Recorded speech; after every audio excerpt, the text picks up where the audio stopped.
So we're moving on to our next method of solving quadratics, which is solving by factoring. This will probably be your least favorite method, probably just because you don't like factoring, and that's okay. For this one, you want to think solutions again. Okay, that's the most general term for solutions for quadratics. And you can also think factors. This method can actually help make factoring easier if we work backwards from our answers, and we're going to show you that in the second part of the video. So first we need to recap your ways to factor. We had 4 methods to do that. The first was using the GCF. If you're doing that on Desmos, remember that's GCD, and then you type in your 2 numbers to make that work. However, do you remember that Desmos will not do the variable part for you? So that's where we find the biggest number that divides evenly both into 3 and 12, and that happens to be 3. So we write that down. For our variables, we pick the one with the smaller exponent. So we have a 2 and a 1. So our GCF for that it's just x. So then we take that and we divide it out. So we're going to divide by 3x. So 3 divided by 3 is just 1. X squared and x will make x. 12 divided by 3 will make 4, and these final x's will cancel out. So that would make our final answer for that kind of factoring. Difference of squares is where we would take square roots, and ultimately we were going to look for something that had a plus and a minus in our answer. So this one, I think, was one of your favorite kinds of factoring because it's pretty easy. So square root of 4 is 2. Square root of x squared is x. Square root of 9 is 3. That goes in the back. And we make 1 plus and 1 minus. For trinomials, this is where we would start with that back number. And we were thinking about multiplication and addition or subtraction to make this work. So if I think of all the things that multiply to be negative 14 back here in the back, I have negative 1 and 14. Negative 14 and 1. Let's see here, negative 2 and 7, or negative 7 and 2. So not a really long list. And I want the pair that adds to be negative 5, which looks like it's going to be this guy down here. So when I make my answer, x's go in the front. And we picked a negative 7, so negative 7, and a positive 2, so plus 2. This will end up being the most popular kind of factoring that you use to solve quadratics by factoring. Occasionally, if they're feeling a little mean, we do slide and divide. So that's where we would take our first thing and we multiply it back here in the back. Then we factor this guy like normal, looking for 2 things that multiply to be 15, but add up to be 8. And that's going to be 3 and 5. Now remember, this isn't our final answer. We do have to divide by whatever we multiplied by, in this case 15. If things divide nicely, that's awesome. Then that makes your final little factor there. But if you get fractions like these, we need to reduce them before we can kind of get to our final answer. So 3 over 15 reduces to 1 over 5. 5 over 15 reduces to 1/3. And then we're going to end up taking these denominators and moving them in the front.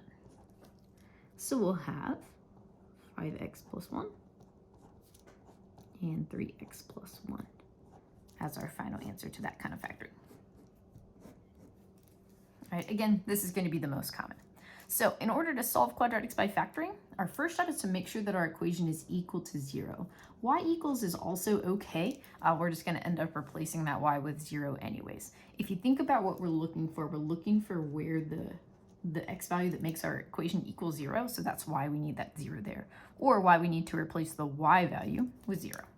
After that, we're going to factor using any one of these 4 methods depending on the problem that we have. Again, most common will be this one.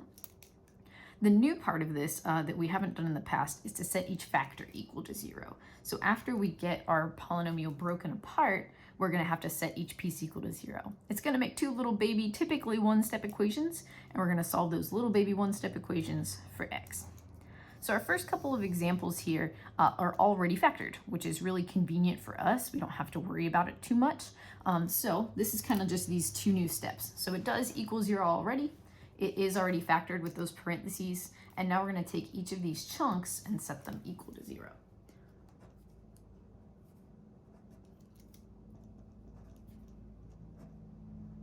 The reason that we do that is something called the zero product property.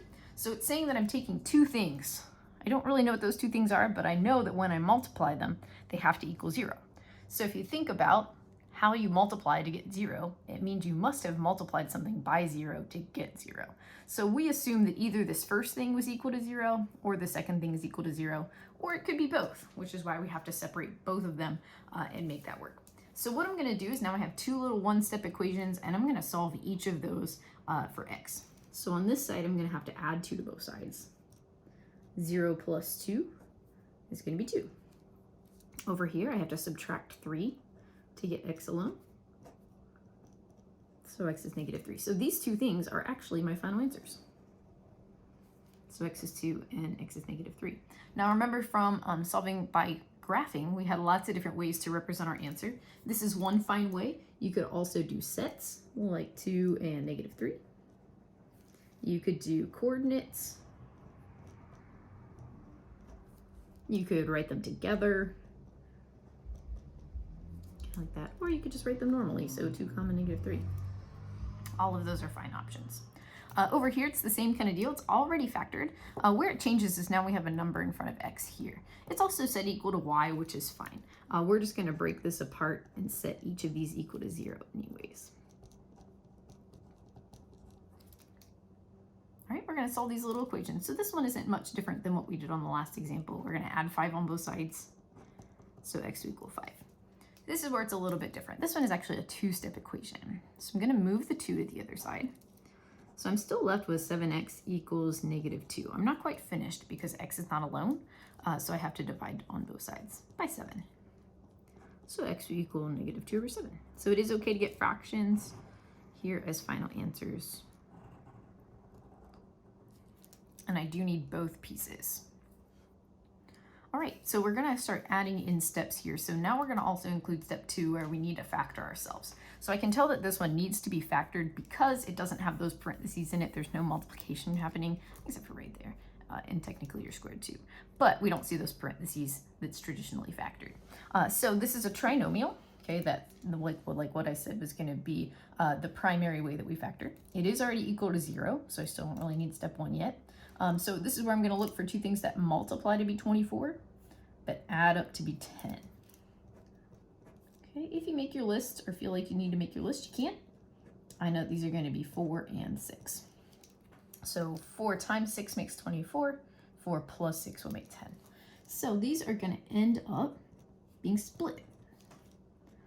So really, you just had to break it apart yourself on this particular problem. So then I would end up subtracting on both sides.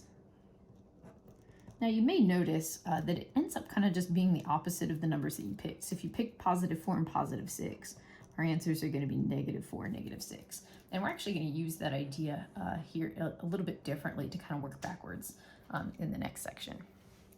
All right, over here, this one does not equal 0. So this is going to have all the steps that we need. So I'm going to end up subtracting 30 from both sides first. Now I can't combine that 30 with anything over here. There are no like terms. So it's going to look like x squared plus 13x minus 30 equals 0, which is the way that I need it before I can start factoring.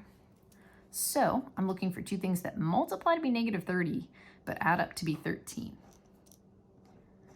Your gut might tell you that it's got to be 10 and 3, but that actually is not the pair that we're looking for. That would either give you positive, like we give you positive 30 instead of negative 30. So we actually want positive 15 and negative 2. So here, this is where we're going to split that up. So x plus 15 equals 0, x minus 2 equals 0, and then we'll solve. So if I subtract 15 to the other side, I'm going to get negative 15. If I add 2, I'm going to have positive 2 there too. Okay, and both of those two things make my final answers.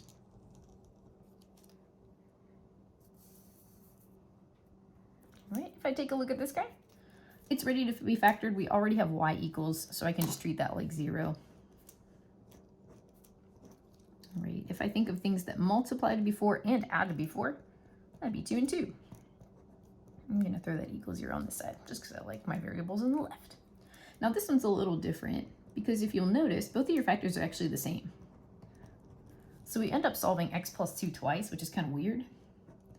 I'd get x equals negative 2 and x equals negative 2 again.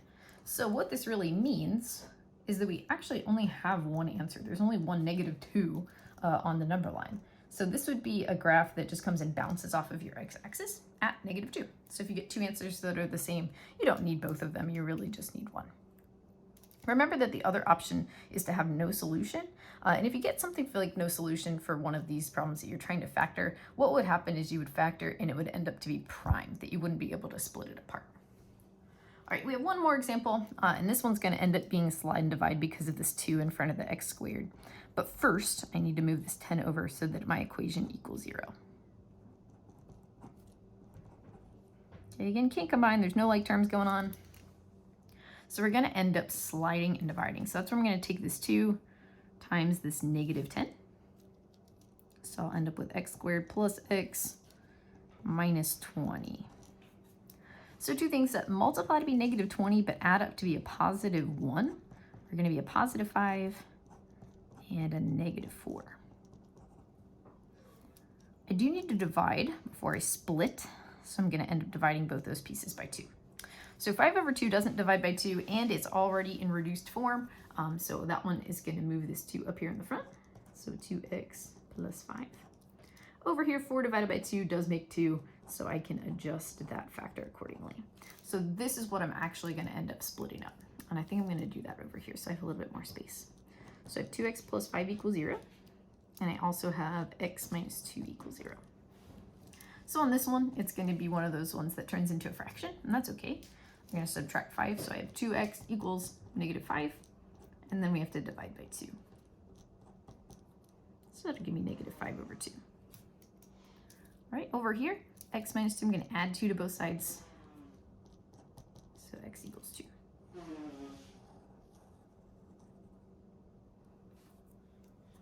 All right, so from there, we're going to start working backwards. So we're going to take our answers and turn them into a graph. But if this is a little bit of a struggle for you, if you think back to solving by graphing, one of the nice things is that you can use Desmos to help check your answers for you, which is really actually pretty cool. So I went ahead and typed in these 3 problems here to Desmos just so you can see. So here's the first one. It does make those vertical lines that we talked about in the last video because of the equals 0. But you'll notice that your solutions are the same. You end up with -3 and +2. So if you're not sure or need to check your work, you can always type it into Desmos to double check. All right, same thing with this next one, x squared plus 10x plus 24 equals 0, this guy. You still get that -6 and -4. All right, even for the one that has one answer, if that seems weird or you just need to confirm. Now notice that here, oh, I put an extra x. I was like, that doesn't look right. There we go. All right, it should only touch the x-axis in one place there, -2.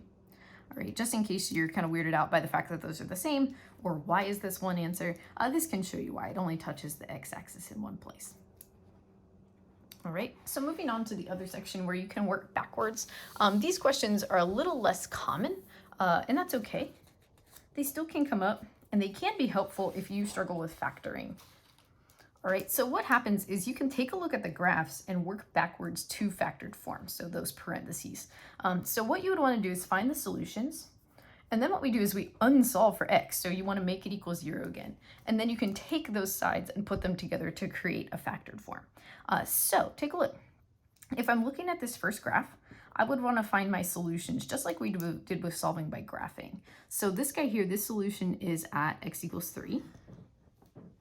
And this solution is at x equals -2. So what I can do is I can start with both of those pieces. So x equals -2 and x equals 3. And I can work backwards. So I can move this back to the side with x, which seems strange. I would get x plus 2 equals 0. So it's almost like working the problems that we did on the front, just backwards. So now I know that if both of these were equal to 0, this is where I could multiply them and it would equal 0 as well. So I would have x plus 2 from right here and x minus 3 equals 0. And this is what it would look like before I split it up. So this would be my answer on this one. So it's working backwards from the answers to the factored form. All right, we can take a look at it on this one too. We have -5 on this one and +1 here. So remember to write these as x equals -5 and x equals 1. All right, and then I will unsolve these, so kind of working backwards, moving my number toward x. So this one will be x plus 5 equals 0. And here you have subtracting 1. Now again, you might notice similar things to what we noticed on the front, that it's really just opposite. If you see -5, we're going to want +5. If you see +1, we need -1 to make the factored form. Now typically you do not change the signs. If you're just looking for answers, you just grab them as they are off of the graph. So my solutions, my true solutions, are -5 and 1. Those are the real answers to that quadratic. But if we're looking for factored form, this is what we want. We would want the opposites. All right, even if you get decimals, decimals can make this a little bit more tricky. So I'm going to use Desmos to kind of help you see what happens with those. They don't really work well as decimals, but they work better as fractions. So on this first one, you'll notice that my first decimal is -0.5. So if I look at Desmos, I typed that here. I need to get rid of that graph since we don't really need it. And if I hit the little fraction button toggle thing, it turns that into -1/2. So that's how I'm going to actually use this. So here I have x equals -2 and I have x equals -1/2. This can really help with the slide divide method, especially if that's your least favorite. So I have x plus 2 equals 0. Over here, fractions are a little bit different. I need to multiply by the denominator. So I'm going to multiply by this bottom number. That's going to give me 2x equals -1. Then from there, I'm going to add 1 to both sides to get that 0. So that's going to make my final answer x plus 2 and 2x plus 1. Now, if you were just looking to factor using this method, you wouldn't have to write the equals 0. All right, as for the other example, let me go ahead and cover that one up. We have a little bit of a different decimal. We have 1.4. And so again, I typed that guy into Desmos right here. So if I hit the little toggle on that, it should be 7/5. So I'm going to use the fraction form, so 7/5, to make that one work. So we have -3 as my first factor here, and then we have 7/5. So again, the whole numbers work pretty normally. I'm going to add 3 to both sides. Over here, I'm going to have to multiply by 5 to get rid of the fraction part.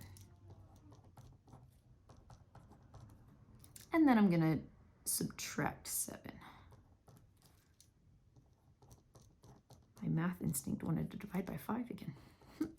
Okay, and then I can make my final answer by taking the x plus 3 and writing it with that 5x minus 7. Again, you can use Desmos to graph these to confirm the ear graph matches and crosses in the same places as well.